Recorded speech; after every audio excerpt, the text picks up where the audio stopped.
Okay, let's do another update video. It's 11 p.m. on June 12th, Wednesday, June 12th. We had the CPI report today and the FOMC meeting. And let's start with the Nasdaq and various other assets in relation to the Nasdaq. So the candle chart here is the Nasdaq 100, QQQ ETF. And then we have industrials, financials, energy, materials, the equal weighted S&P 500, the Dow Jones, and IWM, small caps, Russell 2000. So if we go back to the middle of April, middle of May, or late April, tech had done well, but then it pulled back, and there were various assets that were either keeping pace with tech at that point or were outperforming tech through the middle to the third week of April. But from that point on, tech has bounced, the Nasdaq has bounced, and from the third week of May onward, it's just been unstoppable. It's gone up.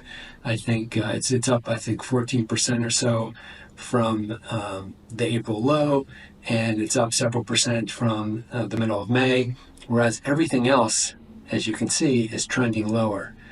And that divergence is getting pretty stark. For one, with respect to small caps, it's historic, the outperformance of the Nasdaq. So here's a channel that we've showed many times before, the Nasdaq 100 to the Russell 2000 ratio. We're using futures. The Russell 2000 futures were implemented, came into existence in 2018. So essentially this is the lifetime channel of this ratio. So you can even extend this back further, and it stayed within the channel. Then it went to the top of the channel, came down towards the bottom, again towards the bottom, up towards the top, pulled back, went up towards the top again. At this point, we thought, okay, tech's a very crowded trade. Small caps are not a crowded trade. Crowded trades tend to underperform. Uncrowded trades tend to do well until they become crowded. And so we thought that the Russell 2000 had a chance to start outperforming the Nasdaq 100, and for this ratio to start moving lower towards the bottom end of the channel. But that is the exact opposite of what's happened. And, it was going sideways, holding its own for several months here. But in the last few weeks, the Nasdaq has just demolished the Russell 2000. So as you can see, it went above the top of its trend line this week. And if we zoom in using a 15-minute chart, this ratio really respects that trend line, because it broke out here and then it came back down and it tested that trend line. But what did it do? It immediately bounced, and then it stayed above the trend line for 3 days until we got to the CPI report today, and the CPI report came in much cooler than expected. The Russell 2000 shot higher, as did the Nasdaq, as did the S&P 500, but that Russell 2000 really outperformed, which made sense because it's underperformed. Coming into today, it underperformed, I think, by 8% over the last 20 days, which is at the 97th percentile of underperformance on a 20-day basis. So the Nasdaq has outperformed the Russell by 8% over the last 20 days. That's a 97th percentile outcome. So you would think that on news that had interest rates fall, that basically paved the way for the Fed to potentially start lowering rates later this year, and given the amount of underperformance that the Russell 2000 has experienced, that this would be confirmation that, oh, they can play catch up, they can rally, the Nasdaq's been doing so well, maybe you can take a breather. And that's what looked like was going to happen, and it went below this trend line at 8:30, stayed there until about 9. But as soon as the market opened at 9:30, the Russell just started to underperform. The Nasdaq 100 just started to outperform, and by by closing time, after Powell and the FOMC came out on the hawkish side, where they went from 3 expected cuts this year down to 1, whereas many people thought they would take that 3 down to 2. They took that 3 down to 1 expected cut in 2024, and they added an expected cut in 2025. But the market took it hawkishly, and we'll see that other assets, which had been doing well up to that point in the day, up till 2:30 or so, 2 p.m., started to do badly from that point on. So even as the FOMC came out, the Russell was still up over 100 basis points relative to the Nasdaq on the day. But from 2:30 onward, the Nasdaq just closed the gap completely. And then after hours, Broadcom announced earnings, and they had their revenue didn't seem to be a huge beat, but they're doing a 10-to-1 stock split like NVDA did. Their stock shot up 15%, and now Nasdaq is basically at all-time highs relative to the Russell. And so this outperformance, where it kind of broke down below that trend line but immediately bounced back up, shows you sort of the importance of that upper trend line of this channel here. Now, the only hope it looks like that the Russell has is that this is a pretty clean megaphone pattern, and this ratio has been riding the top of that megaphone. You know, maybe like Meta, we showed a megaphone for Meta. On many occasions, it wasn't able to pierce that megaphone, and it ended up falling back into the interior, but now it's rising back up towards that again.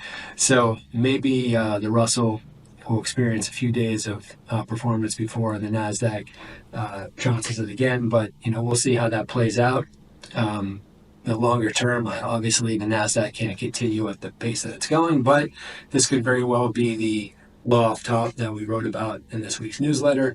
It certainly feels that way. There's just no appetite for downside, and on top of that, I'm seeing all kinds of tweets and replies to tweets where the general consensus is the market's never going down again. We'll never have a 2% down day again.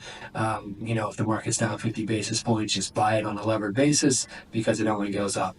So when that sentiment starts to creep in, that might be where we eventually top out. But there are reasons why this could very well not be the top, and why we might have still some more room to run. So this is the ratio of the Nasdaq 100 to the Russell 2000 ETFs, QQQ over IWM. And if you go back to this point here to here, that's 23 trading days, and there are only 4 red candles, meaning that in those 23 trading days, the Nasdaq 100 outperformed the Russell from open to close 19 of 23 trading days. This candle right here is actually a red candle by 10 basis points, but if that hadn't been a red candle, then you'd be looking at another 5 days straight of outperformance, which would have made that, I think, 23 out of 28 trading days where the Nasdaq had outperformed the Russell. 24 out of 28. 24 out of 28 where the Nasdaq had outperformed the Russell intraday.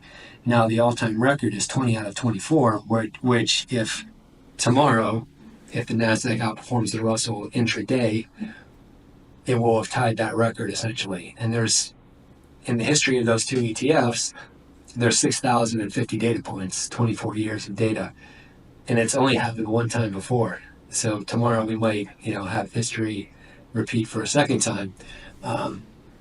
Now, why might small caps end up doing well? Well, their earnings growth is expected to outstrip large cap earnings growth over the remainder of 2024 and even into 2025. So that might be a fundamental reason why small caps potentially might be able to catch up and start outperforming. But from what I've seen the last, 5 weeks, it doesn't look like that. I mean, how long can that streak continue with the Nasdaq and the Russell? I don't know. We are getting into, the tails of the distribution essentially.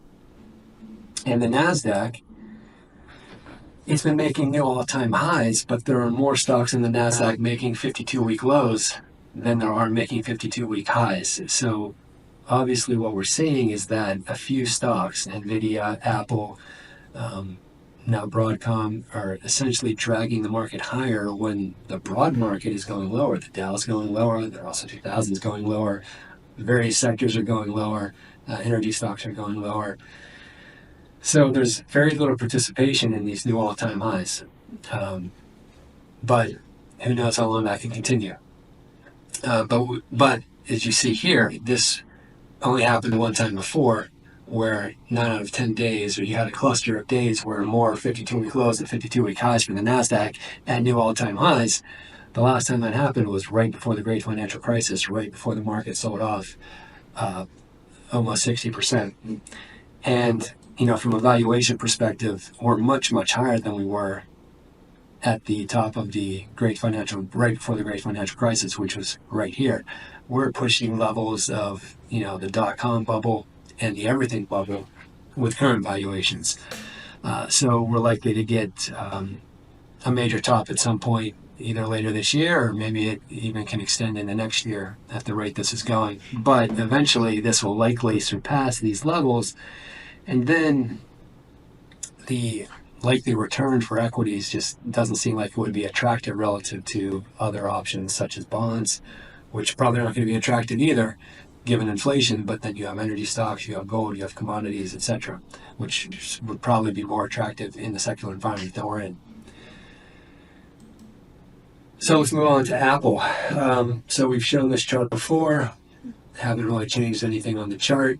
We noticed that around here we said, okay, it was in this pattern and it had this bull flag and it broke out of that bull flag, and if you measure the distance from where it started to where it first peaked, it was roughly 130 points, and it bottomed here around 125. You had 130 to 125, you get around 255. The exact number here is 253.96. Let's call it 254.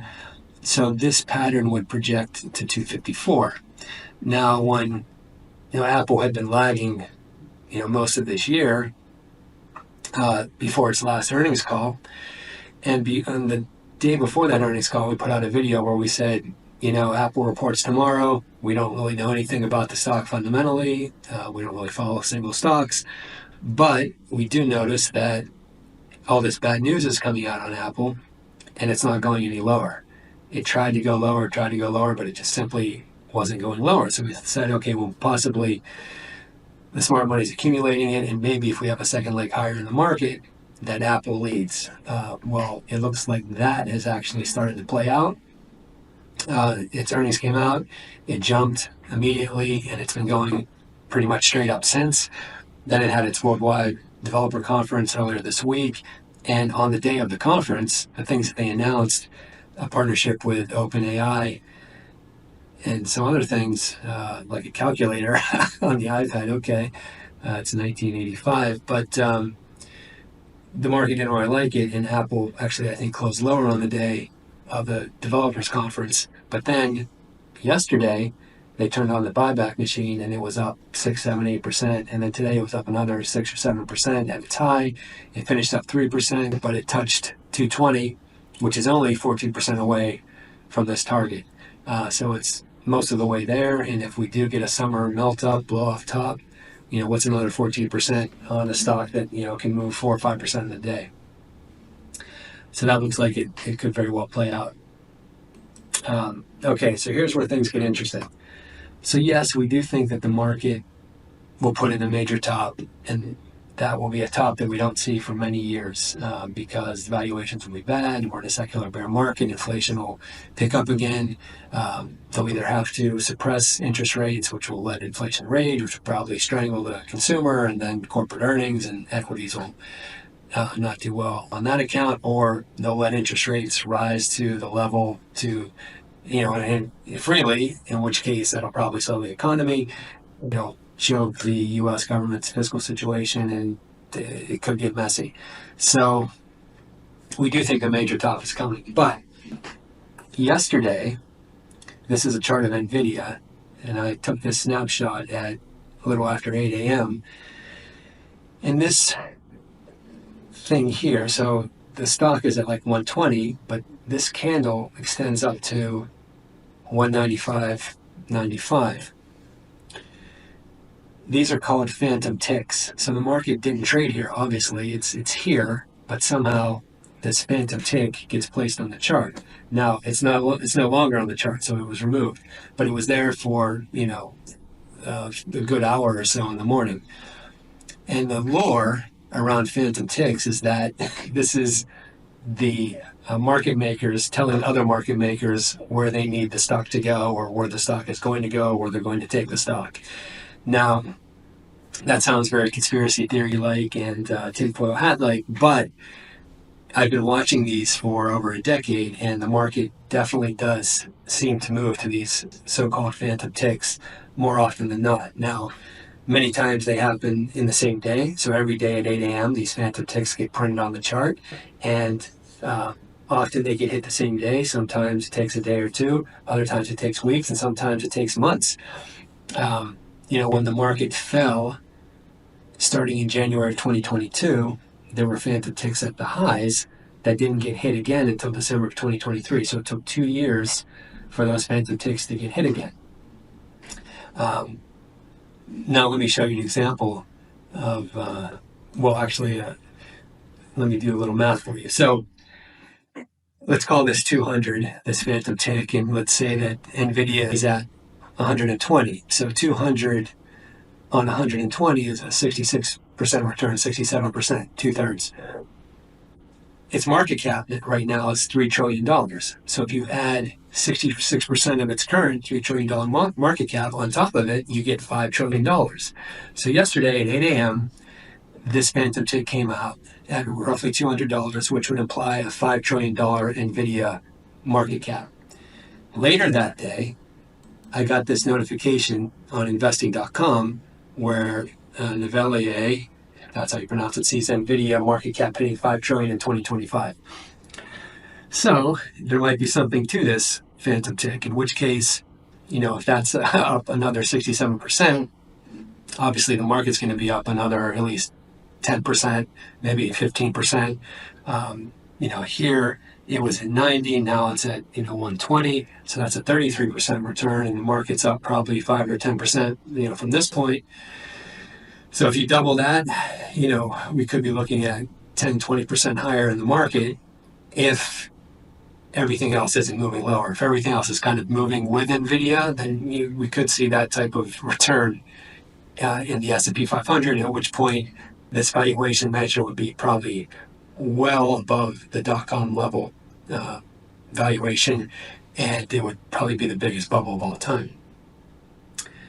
Okay, so we got that. Now, just to give you a little bit more evidence on the phantom tick.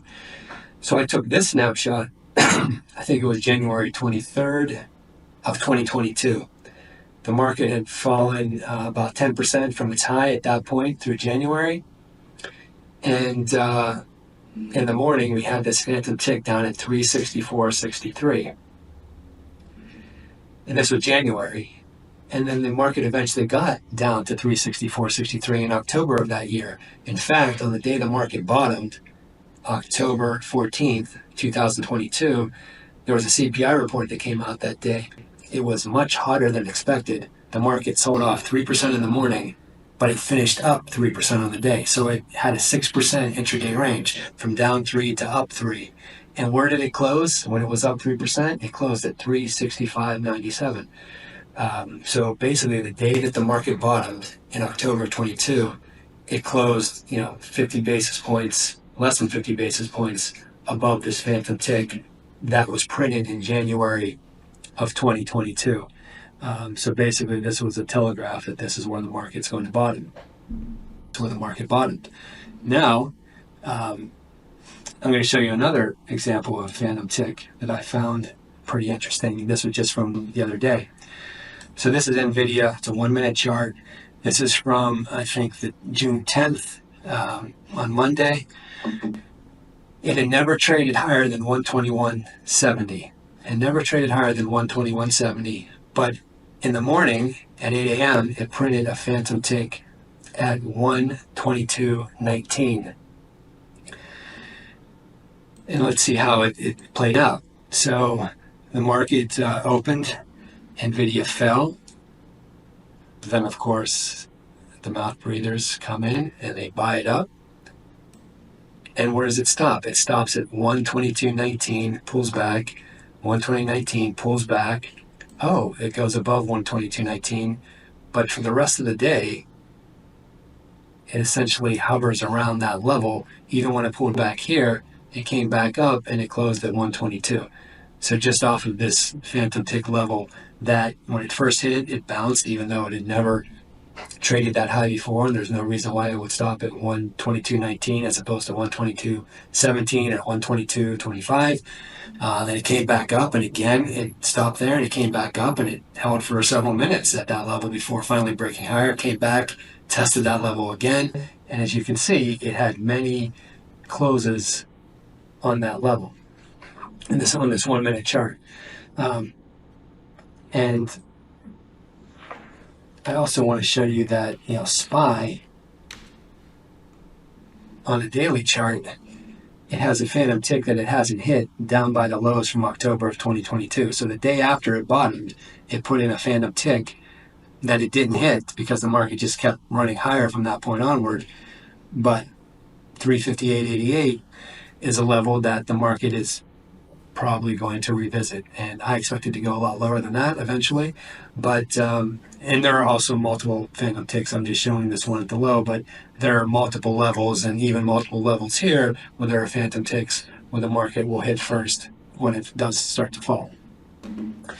Okay, so that's the phantom tick history lesson for today. Let's move on to the dollar. So CPI came in cooler than expected. The dollar sold off pretty strongly, but then the Fed was hawkish. Dollar bounced, finished well off its lows, and it keeps hovering around this level where dollar relative sentiment turned bearish. In the after hours, it's going up a little bit.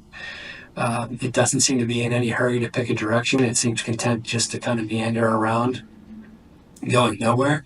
Relative sentiment is still bearish in the dollar, but we'll see what the smart money did after last week's NFP report and leading up to today's CPI report. We'll see how they positioned this Friday. TLT.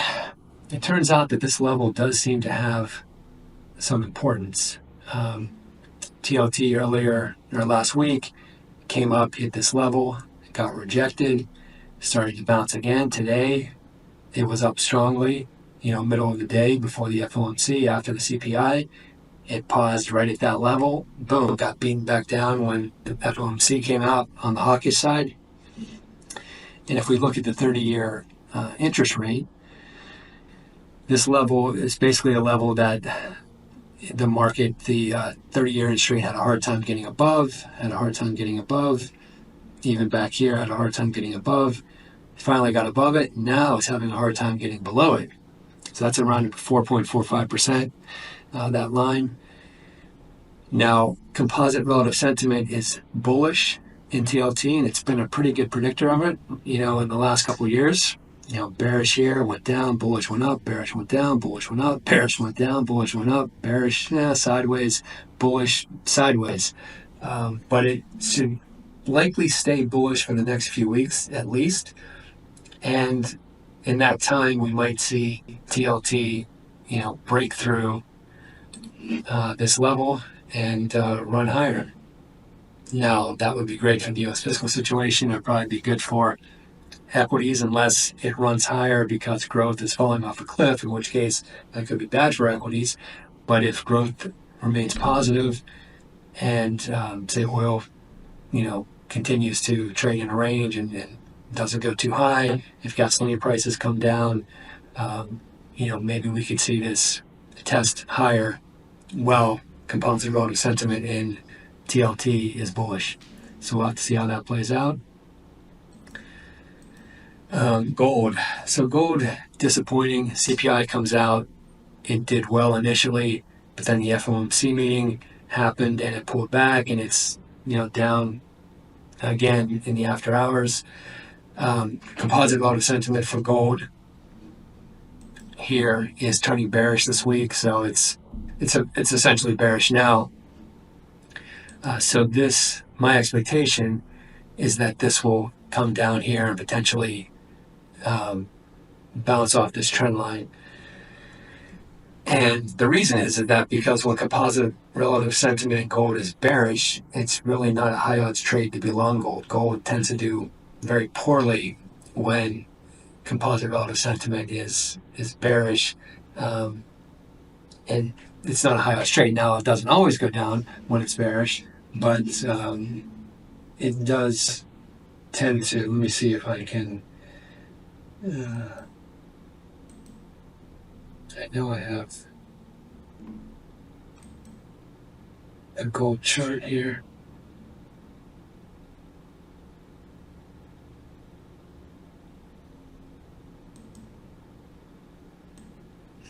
Let's see.